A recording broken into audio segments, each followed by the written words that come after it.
বিশ্ব পরিবেশ দিবস উপলক্ষে বৃক্ষরোপণ কর্মসূচির প্রচারণা করেন ভারতের প্রধানমন্ত্রী নরেন্দ্র মোদী। এ কর্মসূচির আওতায় ভারত জুড়ে আনুমানিক ১৪০ কোটি চারা রোপণ করা হবে। এর মধ্যে ৫.৫ কোটি চারা রোপণ করা হবে মধ্যপ্রদেশে। এদিকে ১৫ জুলাই রবিবার একদিনে ১১ লাখেরও বেশি চারাগাছ রোপণ করে গিনেস ওয়ার্ল্ড রেকর্ড করেছে ভারতের মধ্যপ্রদেশের ইন্দোর শহর। রাজ্যের মুখ্যমন্ত্রী মোহন যাদব বলেছেন, ইন্দোর ইতোমধ্যেই ভারতের সবচেয়ে পরিচ্ছন্ন শহরের তকমা অর্জন করেছে।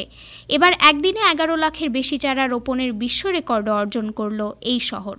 রাজ্য সরকারের পক্ষ থেকেই চারা রোপণের আয়োজন করা হয়েছিল। গিনেস ওয়ার্ল্ড রেকর্ডের সার্টিফিকেট এবং ছবি শেয়ার করে সামাজিক মাধ্যমে এক পোস্টে মোহন যাদব বলেন, ইন্দোর এখন বিশ্বের ১ নম্বরে রয়েছে। আমরা ইন্দোরের ভাই ও বোনেরা পরিচ্ছন্নতার পর বৃক্ষরোপণের ইতিহাস তৈরি করার জন্য আমি আপনাদের সবাইকে অভিনন্দন জানাচ্ছি। এর আগে কেন্দ্রীয় স্বরাষ্ট্রমন্ত্রী অমিত শাহ বৃক্ষরোপণ কর্মসূচিতে অংশ নিয়েছিলেন এবং একটি চারা রোপণ করেন। ইন্দোরের আগে একদিনে সবচেয়ে বেশি চারাগাছ লাগানোর রেকর্ড ছিল আসামের। ওই রাজ্যে একদিনে ৯,২৬,০০০ চারা রোপণ করা হয়েছিল।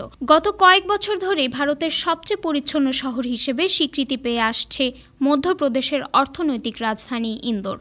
কর্মকর্তারা জানিয়েছেন, এই শহরে ৫১ লাখ চারাগাছ রোপণ করা হবে।